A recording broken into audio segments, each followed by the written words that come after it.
শুভ সকাল বন্ধুরা, আশা করছি সবাই ভালো আছো। আমরাও মোটামুটি ভালো আছি। প্রতি মাসের মতন মানালিকে এই মাসেও আমরা ব্লাড দিতে নিয়ে চলে গেছিলাম।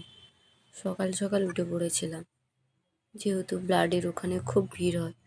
তারপরে ব্লাডের একটু সমস্যা থাকে, কারণ ডিসেম্বর মানে শীতকালের সময় তো, এই ঠান্ডার সময় ব্লাডের সমস্যা থাকে। এখন বারাইপুরে এখানে হসপিটালের ব্লাড পাওয়া যায় কি না জানতে হয়। যদিও মানালির জন্য আমরা আলাদা জায়গায় ব্লাড এতে স্টক করা থাকে, তো প্রতি মাসে গেলেই ও ব্লাড পেয়ে যায়।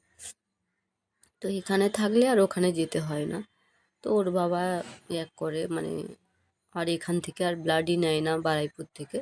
ওর বাবা চলে যায় ওখানে চাম্পাহাটি ইস্পাত থেকে ব্লাড নিয়ে নেয়। তো আমরা চলে গেছিলাম ওই একই টাইম বন্ধুরা। আগের মাসে ওই 11টার সময় খুলেছিল। তো খোলা টোলার পরে বেড টেড যে যার ধরে নিয়েছিলাম। ওদিকে মান্তুর বাবা ব্লাড আনতে চলে গেছিলো। মান্তুর চ্যানেলটা করে দিয়ে মান্তু ততক্ষণে ঘুমিয়ে পড়েছিল। তারপরে ঘুম থেকে উঠে মান্তুকে দুটো খাইয়ে টাইয়ে দিয়ে ওর বাবা তখন অবধি ব্লাড নিয়ে পৌঁছায়নি। তারপরে খাইয়ে দিয়ে শুয়ে একটুখানি রেস্ট নিয়ে ওকে ওষুধপত্র খাইয়ে দিয়েছিলাম। তারপর ওর বাবা ব্লাড নিয়ে চলে এসেছিলো।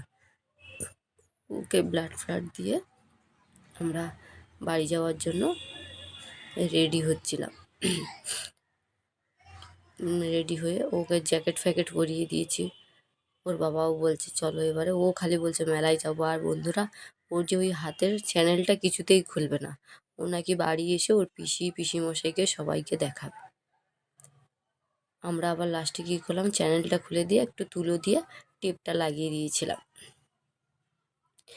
যাতে ও বাড়ি নিয়ে এসে সবাইকে দেখাবে। তো ঠিক আছে চলো বাড়ি নিয়ে এসেই দেখা।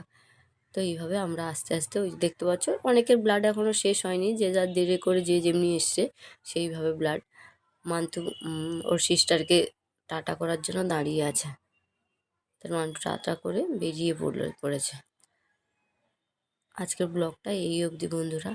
সবাই ভালো থাকবে, সুস্থ থাকবে। এইভাবে মান্তুর পাশে থেকো, মানে মানালির পাশে থেকো। তোমাদের আশীর্বাদেই ও যেন খুব তাড়াতাড়ি সুস্থ হতে পারে। তোমাদের কাছে এই একটাই অনুরোধ আমার, তোমরা ওর পাশে থেকো।